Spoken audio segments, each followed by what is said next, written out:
Science and fun 9th 10th 11th। मैं हूं दीक्षा कौशल, आपकी chemistry educator, and today we are going to discuss about 3 most important salts from this chapter, that is baking soda, washing soda and plaster of Paris।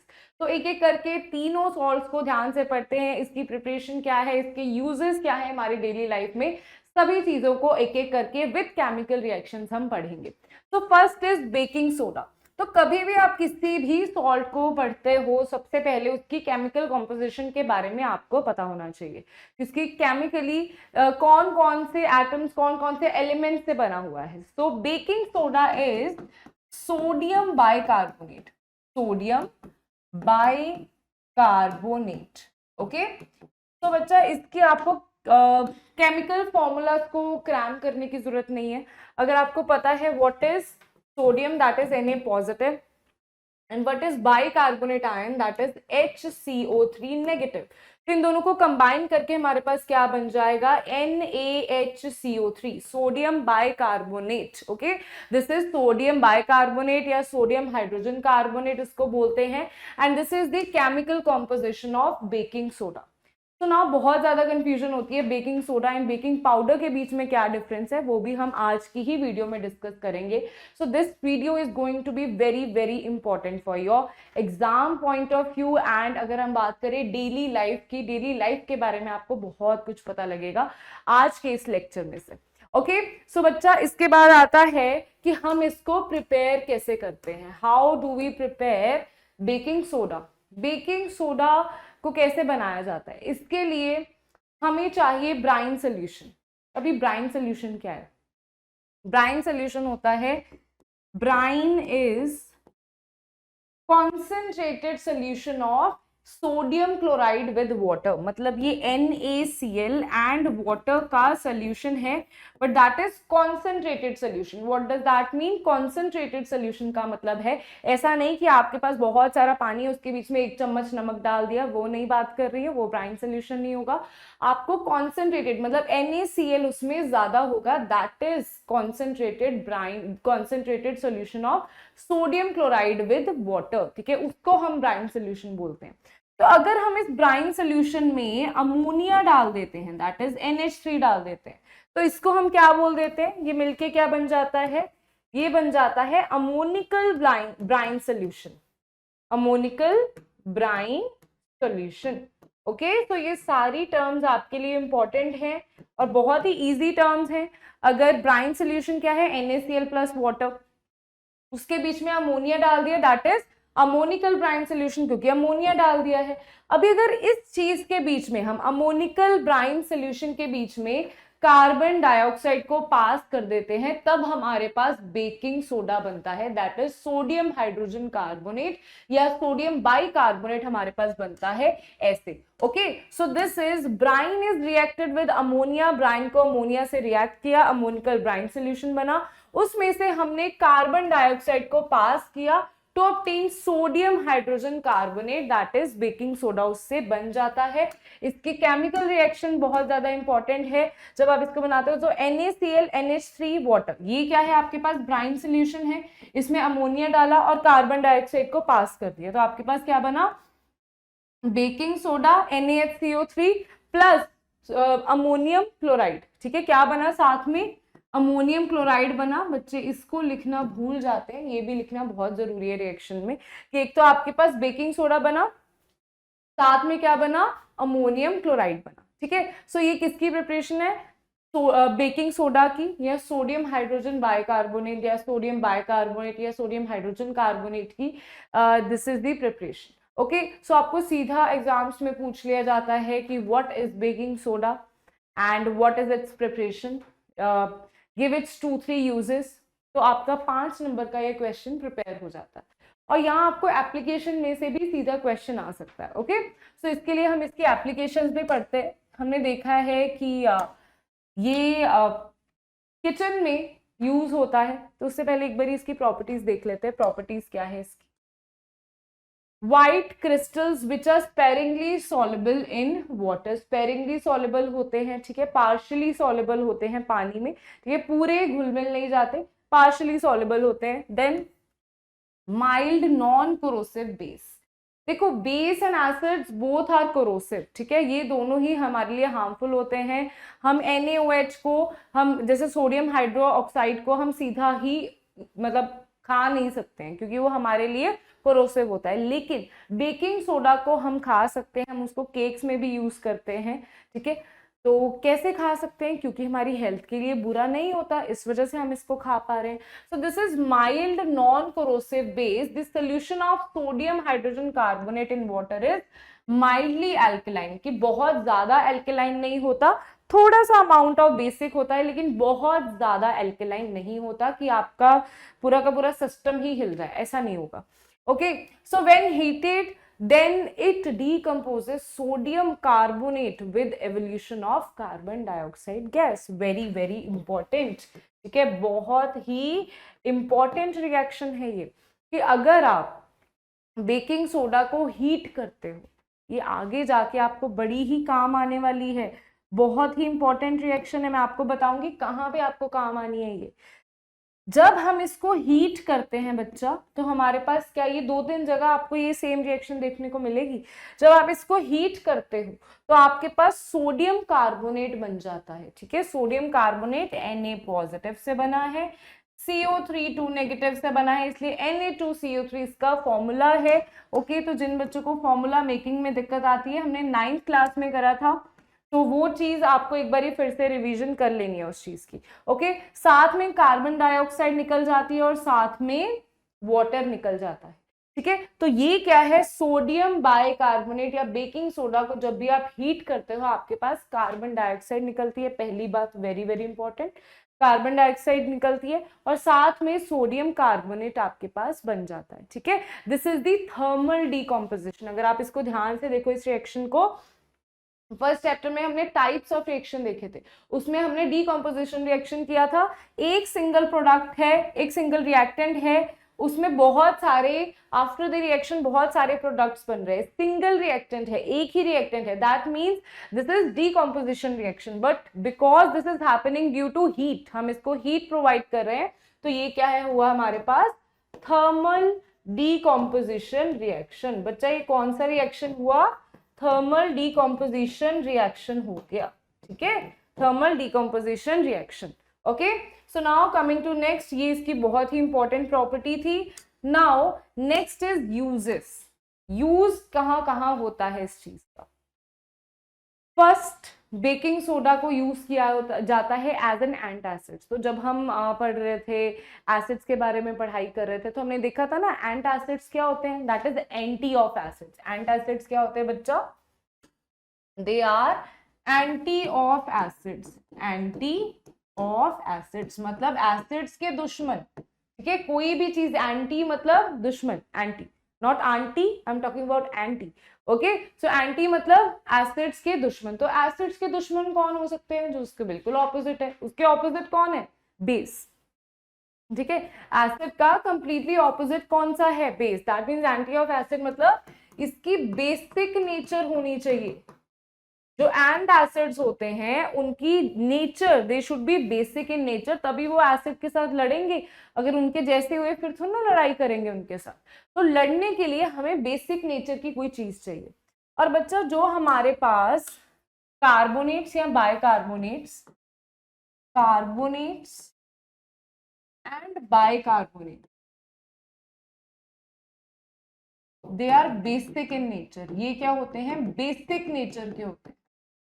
Okay, so baking soda, that is sodium hydrogen carbonate या sodium bicarbonate, this is also basic in nature, that is why इसको हम as an antacid use करते हैं, ठीक है। तो antacid के लिए हमें बेसिक नेचर चाहिए, और ये जो सोडियम बेकिंग सोडा है, sodium hydrogen carbonate, this is also basic in nature. इस वजह से जो एसिडिटी है जो हमारे पेट में बन जाती है, उसके लिए हम एंटासिड्स को यूज करते हैं। ना मैम एसिडिटी बन कैसे जाती है, देखो हम सभी को पता है कि हमारे पेट में हम जितना खाना खाते जाते हैं, उसको डाइजेस्ट करने के लिए ना कुछ चीज चाहिए, कुछ कोरोसिव चीज चाहिए। वो क्या है हमारे पास, HCl। तो हमारी बॉडी में HCl प्रेजेंट होता है, हमारे स्टमक में HCl प्रेजेंट होता है। लेकिन हाँ वो HCl की pH value is not 0, it is above 1, ठीक है, 1.5 समथिंग 1.1 समथिंग होती है इसकी pH, जो हमारे स्टमक में HCl प्रेजेंट होता है। तो ये स्टमक में HCl प्रेजेंट होता है। दूसरा क्वेश्चन आ जाता है बच्चों का कि मैम फिर वो हमारी स्टमक को खराब नहीं कर देता, इनर लाइनिंग को खराब नहीं कर देगा? तो बेटा यहाँ पे ना आपके पास एक इनर लाइनिंग होती है, ठीक है, जो आपकी स्टमक में होती है। बायो में इसको ज्यादा डिटेल में पढ़ाई करोगे इस चीज की। तो ये इनर लाइनिंग आपके इनर जो स्किन है स्टमक की वहां पे लगी होती है, ताकि जो HCl है वो आपकी स्किन को, इंटरनल को खराब ना करे, ठीक है। बट अगर वो HCl ज्यादा अमाउंट में बन गया आपकी बॉडी में, तो आपको ऐसे एकदम से खट्टे खट्टे से डकार आने शुरू हो जाते हैं, you start burping and you start feeling very uneasy. Usually कब होता है? जब आप बहुत सारे पकौड़े तल वल के खा रहे हो, बाहर वाला फास्ट फूड खा रहे हो और कॉन्टिन्यूसली खा रहे हो एक हफ्ते के लिए, या एक दिन में भी कईयों की हालत बुरी हो जाती है, तो हमें क्या होता है, हमें बहुत ही ज्यादा अनईजी फील होना शुरू हो जाता है, राइट। तो वो अनइजीनेस क्यों होती है? क्योंकि आपके पेट में जो HCl था उसका अमाउंट ज्यादा हो चुका है, ठीक है। तो ये HCl क्या क्रिएट कर देता है? एसिडिटी क्रिएट, उसको हम एसिडिटी बोलते हैं नॉर्मल लैंग्वेज में। लेमन लैंग्वेज है कि मेरे को एसिडिटी हो गई है बहुत ज्यादा, तो उस एसिडिटी के लिए हम एंटासिड यूज करते हैं, ठीक है। तो ये एसिडिटी जब बन जाती है ना, ये जो हमारे अंदर एसिड है, ये वैसे तो खाने को डाइजेस्ट करने के लिए दिया गया था, लेकिन जब आप उसके अमाउंट को बैलेंस नहीं करोगे, गंदा गंदा खाना खाओगे, तो इसका अमाउंट ज्यादा हो जाएगा, जो कि आपके लिए खराब हो सकता है। बट अभी तो मैंने सिर्फ इतना बोला कि एक दो दिन के लिए खराब हो सकता है, बट अगर आप इसको कॉन्टिन्यूसली आप गंदा ही खाना खाते हो, घर का खाना खा ही नहीं रहे हो, आप मतलब स्पाइसी बहुत ज्यादा खा रहे हो और बाहर वाला पता ही नहीं है कौन से तेल में क्या है, बस खाई जा रहे हो खाई जा रहे हो, क्या होगा ना, इन अ लॉन्ग रन अगर आप ये चीज करोगे, आफ्टर दैट आपके पेट में एसिड हमेशा ही ज्यादा बनता रहेगा और धीरे धीरे ये आपकी इनर लाइनिंग को भी इफेक्ट करना शुरू कर देगा। तो ये आपको इस टाइम तो नजर नहीं आएगा, बट आफ्टर 5 to 10 years आपके पेट में अल्सर्स भी बन सकते हैं, ठीक है। तो अल्सर्स क्या होते हैं? जैसे हमारे बाहर चोट लग जाती है ना, तो हमें दिखती है वो चोट, जो हमारे अंदर चोट लग जाती है ड्यू टू दिस, उसे हम अल्सर्स बोलते हैं। वो अल्सर बन जाता है, अंदर की चोट, ठीक है, अंदर की चोट। तो यहाँ पे अल्सर्स क्रिएट हो जाते हैं, तो अल्सर्स बन जाएंगे तो बहुत ही डिफिकल्ट हो जाएगा। इस वजह से एसिडिटी को कंट्रोल किया जाता है, तो वहां तक नौबत पहुंचे ही ना, वो चीज जाए ही ना, राइट। तो एसिडिटी को कंट्रोल करने के लिए एंटासिड, तो इसके लिए सबसे बेस्ट चीज क्या है कि अगर आपका फास्ट फूड खाने का मन कर रहा है तो भी थोड़ा सा लिमिट में खाओ। ऐसा नहीं रोज ही खाते जा रहे हो, चलो हफ्ते में एक दिन खा लो, 20 दिन में 2 दिन खा लो, ठीक है। ऐसे चीजों को रखो कि वो बैलेंस रहे, राइट। और अगर आप वो खा लेते हो, अगर आपको थोड़ा सा अनईजी फील होता है, तो एंटासिड ले सकते हो, गर्म पानी पी सकते हो, कुछ ऐसा करो कि आपको ठीक फील हो, राइट। बट उसको एक आदत मत बनाओ, क्योंकि आपको पता है the results can be very dangerous in, जब आप 25 30 35 साल के हो जाओगे तब आपको वो चीजें नजर आएंगी। ओके, तो नाउ बच्चा नेक्स्ट चलते हैं। इसके यूजेस बहुत हो गया, अभी ज्ञान मैंने आपको बहुत दे दिया। नेक्स्ट आता है बेटा सबसे प्यारा यूज, जो मेरे बच्चों को बहुत ही ज्यादा बढ़िया लगेगा, कि केक कैसे बनाते हैं। तो केक मुझे तो बहुत मजा आता है बेकिंग करने में। तो केक जब हम बेक करते हैं तो उसके बीच में बेकिंग सोडा डाला जाता है या बेकिंग पाउडर डाला जाता है। उसके बीच में बेकिंग सोडा नहीं डाला जाता। अच्छा, मम्मा ने बोल दिया बच्चा जाके ना बेकिंग पाउडर लेके आओ, और आप दुकान दुकान में गए और वहां पे जाके आपने बोला बेकिंग पाउडर है आपके पास? वो कहते बेकिंग पाउडर तो नहीं है। तो आपने बोला चलो कुछ ये कोई बात नहीं, वो कहते बेकिंग सोडा है वो ले जाओ, और आप अपनी ही धुन में मस्त आप आ गए बेकिंग सोडा लेके घर पे। अभी केक खराब हो जाएगा, ठीक है। अभी केक का फ्लेवर गंदा हो जाएगा और मम्मी से डांट भी पड़ेगी। चलो अगर पापा बना रहे हैं उनसे भी डांट पड़ेगी, ठीक है, बड़ी बहन बड़ा भाई कोई भी बना रहा है उनसे डांट पड़ेगी। क्यों? क्योंकि आपका सारा का सारा केक फ्लफी तो हो जाएगा, बट वो उसका फ्लेवर इतना गंदा हो जाएगा कि वो खाने लायक नहीं रहेगा। अभी उसके पीछे क्या रीजन है? सबसे पहले तो मैम ये बताओ, बेकिंग सोडा और बेकिंग पाउडर में डिफरेंस क्या होता है? तो बेटा baking soda and baking powder में डिफरेंस होता है, जो बेकिंग सोडा है, दिस इज बेकिंग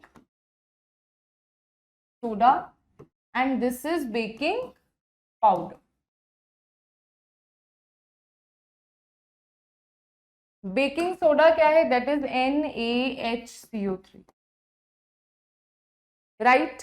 इसको हीट करेंगे तो इसमें कार्बन डाइऑक्साइड रिलीज होगी, क्या बनेगा, साथ में वाटर बनेगा और साथ में Na2CO3, देखी थी ना इसकी थर्मल डिकम्पोजिशन रिएक्शन।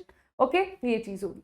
लेकिन बेकिंग पाउडर क्या है, जब आप सोडियम हाइड्रोजन बाइकार्बोनेट या सोडियम हाइड्रोजन कार्बोनेट या सोडियम बाइकार्बोनेट, इन दोनों में से कुछ भी इसको बोल सकते हो, तो सोडियम हाइड्रोजन कार्बोनेट के बीच में आप कोई एडिबल एसिड डालते हो,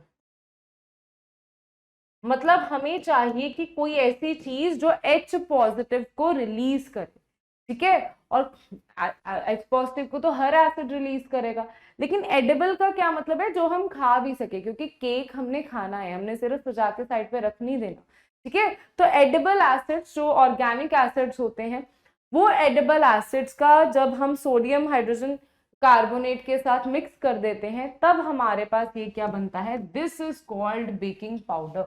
सो नाउ ये जो H पॉजिटिव रिलीज करेगा ना, ये H पॉजिटिव ये जो रिलीज करेगा, ये इस रिएक्शन को थोड़ा सा बदल देगा। कैसे बदल देगा इस रिएक्शन को, इस रिएक्शन को ये ऐसे बदल देगा कि इसकी फॉर्मेशन नहीं होने देगा। अगर आपके पास सोडियम कार्बोनेट फॉर्म हो जाता है तो ये केक को बिटर टेस्ट दे देता है, केक का टेस्ट जो है वो बहुत कड़वा हो जाएगा, तो वो हमें कड़वा टेस्ट नहीं चाहिए अपने केक में, हमें मीठा अच्छा सा केक चाहिए जो सिर्फ दिखने में ही ना अच्छा हो, खाने में भी अच्छा हो, ठीक है।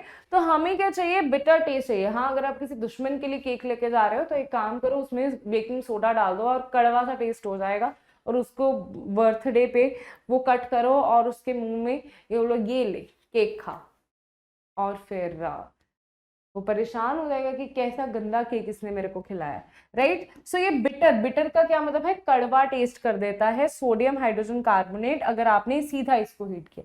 लेकिन अगर इसके बीच में आपने एडिबल एसिड डाला हुआ है जिसको हम बेकिंग पाउडर बोलते हैं, तो क्या होगा, यहाँ पे ये Na2CO3 की फॉर्मेशन नहीं होने देगा, तो इसका टेस्ट जो है वो बिल्कुल जैसे केक का टेस्ट होता है, प्यारा सा टेस्ट होता है, वो टेस्ट आपका रहेगा केक का जो आप चाहते हो, राइट। एंड साथ में यहाँ पे कार्बन डाइऑक्साइड तो रिलीज होगी ही, ठीक है, और इसी कार्बन डाइऑक्साइड की वजह से ना ये भी क्वेश्चन पूछा जाता है, पहले तो ये क्वेश्चन इसमें पूछा जाता है कि baking soda and baking powder में डिफरेंस क्या है, क्यों हम बेकिंग पाउडर को यूज करते हैं इंस्टेड ऑफ बेकिंग सोडा। तो रीजन क्या है, क्योंकि यहाँ पे अगर हम सीधा बेकिंग सोडा यूज करते हैं तो आपके पास बिटर टेस्ट आ जाता है सोडियम कार्बोनेट का, इस वजह से हम इसे यूज नहीं करते हैं किचन में, ओके, केक को बेक करने के लिए, बट बेकिंग पाउडर को यूज करते हैं। ना दूसरा क्वेश्चन आपसे पूछा जाता है कि क्यों ऐसा होता है कि baking soda and baking powder की वजह से हमारे पास यहाँ पे कार्बन डाइऑक्साइड जो निकलती है, इसकी वजह से केक फ्लफी हो जाता है। तो आपसे पूछा जाता है क्यों ये केक फ्लफी हो जाता है, क्यों ये एकदम से स्पॉन्जी सा केक बन जाता है, what is the reason behind that. तो क्या रीजन है उसके पीछे, ये जो कार्बन डाइऑक्साइड यहाँ पे निकल रही है, ये carbon dioxide open pores create कर देती है, इस वजह से वो केक फ्लफी हो जाता है, राइट। तो कार्बन डाइऑक्साइड निकलने के लिए उसे जगह चाहिए, तो निकलने के लिए जब वो जगह बनाती है ना, तो वो थोड़े थोड़े ओपन पोर्स क्रिएट कर देती है, जिसकी वजह से आपका केक जो है बहुत ही ज्यादा फ्लफी एंड अच्छा सुंदर स्पॉन्जी सा बन जाता है, बहुत ही सॉफ्ट बन जाता है। Okay, so all credit goes to this carbon dioxide जो यहाँ पे इस रिएक्शन में निकलती है। ओके, ठीक है, तो अभी हम देखिए इसमें क्या लिखा हुआ था, baking soda is used in making baking powder, used in making cakes, breads etcetera. तो बेटा यहाँ पे क्या बोल रहा है कि आपका बेकिंग सोडा जो है वो यूज किया जाता है, used in making baking powder, मैंने आपको बता दिया। बेकिंग पाउडर क्या है, baking soda plus edible acid, edible acid आप बीच में डाल दोगे बेकिंग सोडा के, तो आपके पास क्या बन जाएगा, बेकिंग पाउडर बन जाएगा। Okay, used in making dry bread cakes, तो ये ब्रेड केक्स इन सभी को बनाने के लिए यूज किया जाता है, सभी चीजें बेक करके बनती है, सभी चीजों में कार्बन डाइऑक्साइड की एवोल्यूशन होती है, उस वजह से ये स्पॉन्जी बन जाता है। Okay, now next is baking soda is used in making baking powder. Okay, so this is baking soda plus edible acid जो H पॉजिटिव रिलीज करता है, तो ये हमारे पास क्या बनाता है, sodium salt of acid. So instead of Na2 CO3, this is formed due to H positive of edible acid. ठीक है, ये जो एडिबल एसिड था इसने जो H पॉजिटिव रिलीज किया है, इसकी वजह से हमारे पास सोडियम सॉल्ट ऑफ एसिड बना है, ना कि हमारे पास Na2CO3 बना है। क्योंकि अगर Na2CO3 बन जाता तो हमारे पास बिटर टेस्ट आता। ओके, और इस कार्बन डाइऑक्साइड की वजह से due to this cake is spongy and soft. ठीक है, केक क्या है आपका, स्पॉन्जी एंड सॉफ्ट होता है because of the evolution of carbon dioxide gas. Okay, now next question आपसे पूछा जाता है, देखो कितने सारे क्वेश्चंस हमने यहाँ पे कवर कर लिए।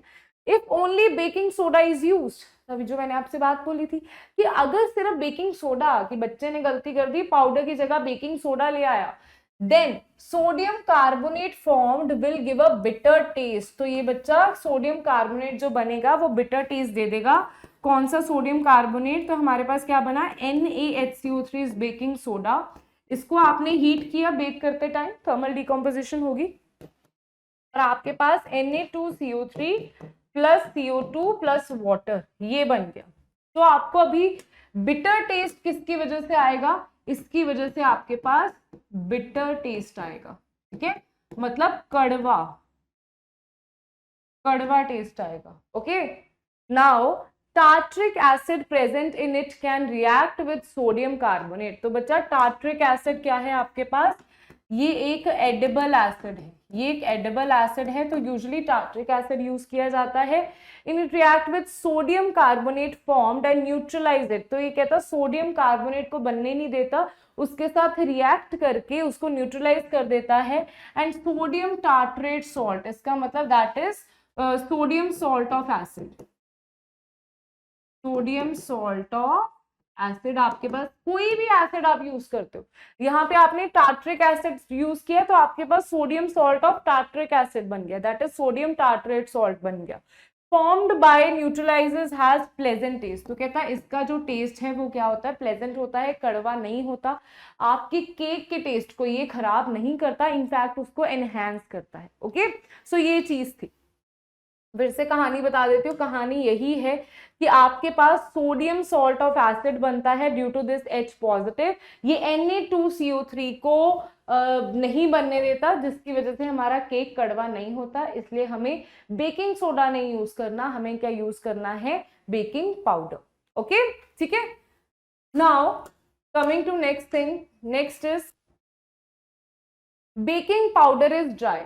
तो नाउ नेक्स्ट इज, अगर हमारा बेकिंग पाउडर ड्राई हो, अगर हमारा बेकिंग पाउडर ड्राई होगा तो क्या होगा, if baking powder is dry the sodium hydrogen carbonate and tartaric acid present in it do not react. कि अगर हमारा बेकिंग पाउडर ड्राई होगा तो आप सूखा सा बेकिंग पाउडर उसके बीच में डालो, तो जब केक बेक करते हैं ना, जब बैटर बनाते हैं, तो बैटर इज नॉट ड्राई, वो सूखा बैटर नहीं होता। ठीक है, उसको गीला किया जाता है, उसमें बकायदा देसी घी डाला जाता है, घी वगैरह डाल के उसको प्रॉपरली उसको गीला किया जाता है ताकि वो एक्चुअली रिएक्ट तो कर सके।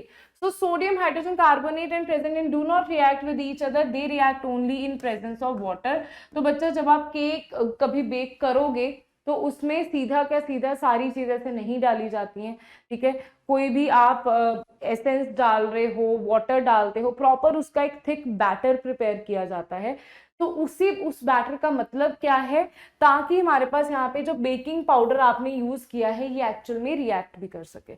ओके, सो बेकिंग पाउडर जो है वो कैसे रिएक्ट नहीं करता, सिर्फ जो बेकिंग पाउडर के बीच में tartaric acid and baking soda है, अगर इसको आपस में रिएक्ट करवाना है तो इसके लिए हमें बेकिंग पाउडर को गीला करना पड़ेगा।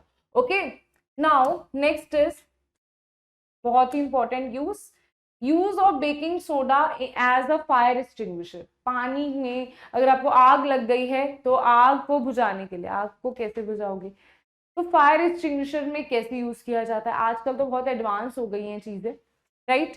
तो बच्चा इसमें क्या किया जाता है, पहले तो मैं तुम्हें एक चीज बता देती हूँ कार्बन डाइऑक्साइड की। तो कार्बन डाइऑक्साइड जो है that is anti combustion. Anti combustion का क्या मतलब है, ये आग को रोकती है। ये अगर ऑक्सीजन रिएक्ट कर रहे हैं तो वहां पे कार्बन डाइऑक्साइड आ गई है, तो कार्बन डाइऑक्साइड उस ऑक्सीजन के पाथ को क्या कर देगी, ब्रेक कर देगी और उसके बीच में आ जाएगी। ठीक है, जैसे आप पढ़ाई कर रहे हो तो एकदम से कोई डिस्टर्ब आपको करने आ जाए तो आप एकदम से पढ़ाई साइड पे रख दोगे। सेम उसी तरीके से एंटी कंबशन है, कंबशन होती है तभी आग लगती है ना, ऑक्सीजन के साथ रिएक्ट करके फिर आगे आग लगेगी। ठीक है, तो अगर कहीं पे ऑलरेडी आग लगी हुई है, वहां पे आप कार्बन डाइऑक्साइड का अमाउंट बहुत ज्यादा बढ़ा देते हो, तो वहां पे एंटी कंबशन चीज हो जाएगी, बिकॉज कार्बन डाइऑक्साइड उस चीज को होने ही नहीं देगी, कंबशन को होने ही देगी फर्दर, तो इस वजह से वहां पे आग भी बुझ जाएगी। तो इसी कॉन्सेप्ट को यूज किया जाता है फायर एक्सटिंग्विशर में। तो फायर एक्सटिंग्विशर में क्या किया जाता है, सोडियम हाइड्रोजन कार्बोनेट और baking soda is used in fire extinguishers.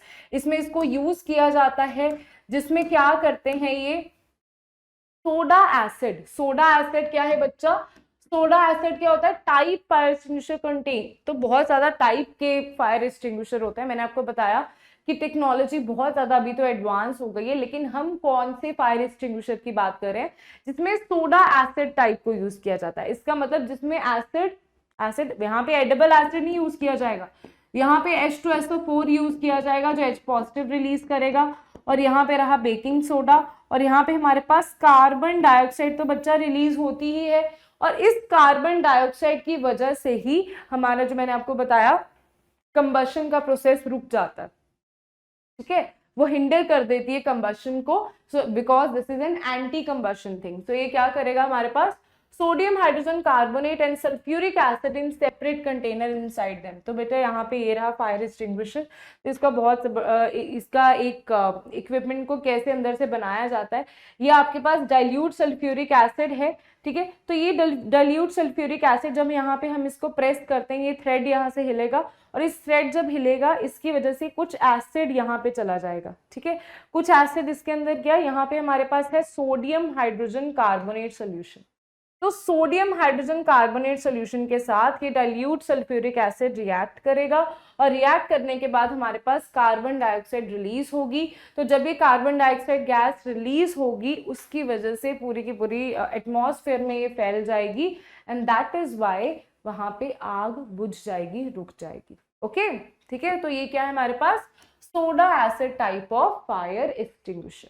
Okay, now next second है बेटा हमारे पास salt, that is washing soda. Very very important salt, again very important salt. इसकी प्रिपरेशन इज वेरी इंपॉर्टेंट। इसको कैसे prepare किया जाता है, 3 स्टेप्स की इसकी प्रिपरेशन है, और कुछ मुश्किल नहीं है, बहुत ही इजी है। तो इसको अभी पहले स्टडी करते हैं। तो बच्चा वी हैव वॉशिंग सोडा, इसमें क्या लिखा हुआ है, गंदगी साफ करता है। तो जैसे आपने वही बेकिंग सोडा डाला और आपने अच्छे से पकौड़े वकौड़े बनाए, एंड उसके बाद क्या हुआ, ठीक है, केक बनाया बेकिंग पाउडर डाल के, लेकिन केक खाते खाते आपके कपड़ों पे गिर गया। अभी क्या करोगे, अभी आप नहीं चाहते कि आपके घर वालों को पता चले, तो आप क्या करोगे, फटाफट से जाके उसको साफ करोगे। किससे साफ करोगे, कुछ ऐसी चीज से साफ करोगे। ठीक है, वॉशिंग सोडा इसे बोलते हैं, बहुत सारी कंपनी है, ठीक है, उसे बनाती हैं, बट उसमें मेन चीज क्या होती है, main thing is washing soda, जिसकी वजह से हम उस दाग को साफ कर पाते हैं। राइट, तो ये क्या करता है, इसका काम क्या है, गंदगी को साफ करना। लेकिन कैसे कर देता है, ये क्लिनजिंग एक्शन कैसे प्रोवाइड करता है, तो उसके लिए सबसे पहले हमें पता होना चाहिए कि वॉशिंग सोडा होता क्या है, what is the chemical composition of washing soda.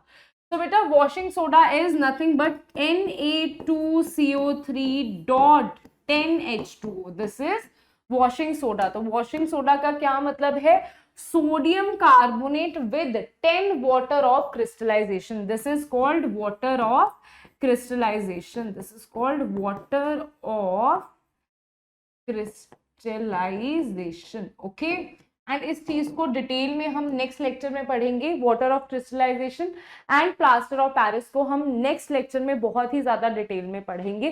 ठीक है, क्योंकि वाटर ऑफ क्रिस्टलाइजेशन पे भी क्वेश्चंस अलग से बनते हैं और आपसे पूछे जाते हैं। Okay, so this is bit of water of crystallization. 10 dot से यहाँ पे 10 वाटर ऑफ क्रिस्टलाइजेशन लगे होते हैं, और है क्या, ये सोडियम कार्बोनेट है। Okay, so this is the chemical composition of washing soda. Now next is इसको कैसे प्रिपेयर किया जाता है।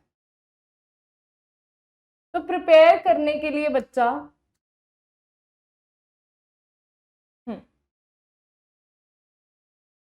दीज 3 स्टेप्स, ये हमारे पास 3 स्टेप्स होते हैं जिसे हम क्या बोलते हैं, सॉल्वेज प्रोसेस, जिसको हम क्या बोलते हैं, इन तीनों प्रोसेस को मिला के हम क्या बोलते हैं, दिस इज सॉल्वे प्रोसेस। तो फर्स्ट स्टेप में हम बेकिंग सोडा बनाते हैं, जैसे हमने लास्ट टाइम बेकिंग सोडा की प्रिपरेशन करी थी, क्या करा था उसमें, बेकिंग सोडा कैसे बनता है, अमोनिकल ब्राइन सोल्यूशन में से कार्बन डाइऑक्साइड को पास कर दो, आपके पास बेकिंग सोडा बन जाएगा। उसके बाद बेकिंग सोडा में से हम क्या बनाते हैं, सोडा ऐश बनाते हैं, दैट इज सोडियम कार्बोनेट। उसके बाद हम उसमें 10 वाटर ऑफ क्रिस्टलाइजेशन लगा देते हैं एंड हमारे पास वॉशिंग सोडा बन जाता है। मैम नहीं समझ में आया, डर लग रहा है, कोई बात नहीं, मैं आपको डिटेल में इस चीज को समझाती हूँ एक एक स्टेप करके कि हमने क्या बनाया है यहाँ पे। तो बेटा सबसे पहली चीज क्या करनी है, आपने वॉशिंग सोडा का इस 3 स्टेप्स का सबसे पहला स्टेप है बेकिंग सोडा बनाना। तो बेकिंग सोडा आप कैसे बनाओगे, आपके पास ब्राइन सोल्यूशन है दैट इज NaCl है, उसके बीच में आपने पानी डाला, concentrated NaCl solution with water is called brine solution, उसके बीच में आपने अमोनिया डाली, तो this is ammoniacal brine solution. अभी आप इसके साथ में क्या रिलीज कर दोगे, कार्बन डाइऑक्साइड को रिलीज कर, सॉरी कार्बन डाइऑक्साइड को रिलीज नहीं, पास कर दोगे अमोनिकल ब्राइन सोल्यूशन में से। तो बच्चा ये वही सेम चीज है जो हमने बेकिंग सोडा की प्रिपरेशन में करी थी। तो हमारे पास क्या बनता है, NaHCO3 that is baking soda, plus इसके साथ ammonium chloride that is NH4Cl आपके पास बन जाएगा। ठीक है, तो ये चीज आपके पास सबसे पहले बनी, NaCl अमोनिकल ब्राइन सोल्यूशन में से कार्बन डाइऑक्साइड को पास करा, आपके पास sodium bicarbonate plus ammonium chloride आपके पास बन गया। तो पहला स्टेप तो आपका सॉल्वेट प्रोसेस का हो गया। ठीक है, this is your first step, जिसमें हमने बेकिंग सोडा वाले प्रिपरेशन वाले स्टेप को इसके बीच में रख दिया। सेकेंड स्टेप क्या आएगा आपके पास, सेकेंड स्टेप बच्चा क्या होगा आपके पास, सेकेंड स्टेप इज, तो यहाँ पे सेम उस तरीके से यहाँ पे लिखा हुआ है। ठीक है, next is second step is thermal decomposition. मैंने आपको बोला था ना वो वाला रिएक्शन बहुत इंपॉर्टेंट है जो हमने प्रॉपर्टीज ऑफ बेकिंग सोडा में किया था। तो बेटा थर्मल डिकम्पोजिशन मतलब NaHCO3, थर्मल डिकम्पोजिशन मतलब सिंगल रिएक्टेंट होगा, उससे ज्यादा, एक से ज्यादा प्रोडक्ट्स बनेंगे, यहाँ पे इसको हीट करके बनेगा। तो आपके पास बच्चा क्या बन जाएगा, ये रिएक्शन हमने किया था जब हम सोडियम बाइकार्बोनेट को हीट करते हैं, हमारे पास Na2CO3 plus carbon dioxide plus water, ये चीज हमारे पास बनती है and this is sodium carbonate. ये आपके पास पहले भी बना था, ठीक है, हमने रिएक्शन में किया था एंड इसी चीज को हम क्या बोलते हैं, this is called soda ash. इसी चीज को हम क्या बोलते हैं, सोडा ऐश बोलते हैं। ठीक है, सो सोडा ऐश के बारे में यहाँ पे और पढ़ लेते हैं। This is soda ash, sodium carbonate which does not contain any water of crystallization is called anhydrous sodium carbonate। ठीक है, सोडियम कार्बोनेट, ठीक है, जो सोडियम कार्बोनेट, जैसे हमारे पास वॉशिंग सोडा क्या है, Na2CO3.10H2, ये है हमारे पास वॉशिंग सोडा। अभी इसके बीच में अगर हम 10H2O को हटा देंगे तो हमारे पास ये क्या बन जाएगा, हमारे पास ये बन जाएगा सोडा ऐश। ठीक है, मतलब वो सोडियम कार्बोनेट जिसमें वाटर ऑफ क्रिस्टलाइजेशन नहीं लगा होता, दिस इज एनहाइड्रस। एनहाइड्रस का क्या मतलब होता है, एनहाइड्रस मीनिंग नो, मतलब डिहाइड्रेशन, डिहाइड्रेटेड थिंग। ठीक है, एनहाइड्रस, ठीक है, हाइड्रस का मतलब हाइड्रेटेड, एनहाइड्रस का मतलब जिसमें वाटर ऑफ क्रिस्टलाइजेशन नहीं लगा होता, जिसको बोलते हैं anhydrous sodium carbonate and this is commonly known as soda ash. तो आपसे ये भी पूछा जा सकता है कि सोडा ऐश का केमिकल फॉर्मूला क्या होता है। ठीक है, तो बच्चा ये चीजें हो गई, सेकेंड स्टेप में हमने क्या बना लिया, सोडा ऐश बना ली। ठीक है, सोडा ऐश बन गई, थर्मल डिकम्पोजिशन कर दी। नाउ आप यहां तक तो पहुंच चुके हो, इसके बाद आपने सिर्फ इसमें 10 वाटर ऑफ क्रिस्टलाइजेशन लगाने हैं। तो यहाँ पे हम क्या कर देंगे, इसकी नेक्स्ट स्टेप में हम क्या कर देंगे, इसकी रिक्रिस्टलाइजेशन कर देंगे। Okay, so soda ash is dissolved in water and recrystallize, इसमें हम 10 वाटर ऑफ क्रिस्टलाइजेशन डालते हैं तो हमारे पास Na2CO3.10H2O that is washing soda आपके पास बन जाता है। ठीक है, वॉशिंग सोडा आपके पास बन जाता है, this is the third step. ठीक है, ये क्या था आपके पास, सेकेंड स्टेप था एंड ये क्या था आपके पास, फर्स्ट स्टेप। तो अब यहाँ पे देखोगे आपने क्या किया, सबसे पहले अमोनिकल ब्राइन सोल्यूशन में कार्बन डाइऑक्साइड को पास करके आपने यहाँ पे बेकिंग सोडा बना दिया। आफ्टर दैट आपने बेकिंग सोडा की थर्मल डीकॉम्पोजिशन करी एंड आपके पास सोडियम कार्बोनेट बन गया, that is soda ash with no water of crystallization. And after that आपने क्या करा, इसकी रिक्रिस्टलाइजेशन करी, इसके बीच में क्या डाला आपने, वाटर डाला और आपके पास Na2CO3.10H2O that is washing soda आपके पास बन गया। तो ये 3 स्टेप्स हैं, बहुत ही ज्यादा इंपॉर्टेंट है इसकी preparation, very very very important, तो इसको अच्छे से आपको देख लेना। Now coming to next, that is properties of washing soda. Properties क्या है वॉशिंग सोडा की, एक प्रॉपर्टी तो हम सभी को पता है, दैट इज क्लिनजिंग एक्शन, जो हमारे घरों में आमतौर यूज होता है। ओके, तो फर्स्ट आता है washing soda is white crystalline solid. तो आप देखोगे ये किस तरीके का सॉलिड होता है, आप कपड़े धोने वाला जो पाउडर होता है वो किस कलर का होता है, that is white crystalline solid. ठीक है, तो क्या होता है, this is white crystalline solid. Next is washing soda is one of the few metal carbonates which are soluble in water. ठीक है, पानी में आप इसको डालोगे तो अच्छे से घुल जाएंगे। ठीक है, वो बहुत ही कम मेटल कार्बोनेट्स हैं जो पानी में अच्छे से घुल जाते हैं। Third is the solution of washing soda in water is alkaline in nature. तो ये क्या होता है, एल्कलाइन होता है नेचर में। इसकी हम स्टडी बहुत ही इजीली कर सकते हैं, आपने इंडिकेटर्स में देखा होगा। तो ये मैं 2 दिन एक्सपेरिमेंट मैंने यहाँ पे करे भी होंगे और फिर से भी कर दूंगी। तो आप क्या करना, ये आपका काम है, आपने 2 बीकर लेने हैं। ठीक है, आपने एक में क्या डालना है, यहाँ पे हल्दी डाल देनी है। ठीक है, हल्दी टर्मरिक डालनी है और उसके बीच में पानी डाल दे। ठीक है, वाटर प्लस हल्दी। ठीक है, टर्मरिक डाला, बीच में हल्दी डाल दी, ये आपका फर्स्ट ग्लास में होगा, आपको करना है ये। ठीक है, दूसरे में आपने क्या डाला, कोई भी कपड़े धोने वाला जो सर्फ आप यूज करते हो उसके बीच में आपने क्या डालना है, मतलब वॉशिंग सोडा के बीच में आपने पानी डाल देना। तो नाउ इसकी बेसिक नेचर कैसे पता लगेगी, हमें पता है जो हल्दी होती है वो बेस में रेड कलर में बदल जाती है। तो अगर आप इन दोनों सॉल्यूशंस को मिक्स करोगे तो आपका ये सारा का सारा जो वॉशिंग सोडा का सॉल्यूशन है ये रेड में बदल जाएगा। इसका क्या मतलब है कि आपका washing soda is basic in nature. ठीक है, तो वहां से आपको इसका पता लग जाएगा। घरों में आपके पास लिटमस पेपर तो नहीं होगा, बट आपके पास हल्दी है, एक नेचुरल इंडिकेटर है जिससे आप ये देख सकते हो। हल्दी सभी के घरों में पड़ी होती है, तो उससे आप नेचुरली देख सकते हो, इंडिकेट करवा सकते हो कि क्या ये बेस है या एसिड है। तो आपको पता चल जाएगा कि ये क्या है, एक बेस है, एक एल्कलाइन सोल्यूशन है।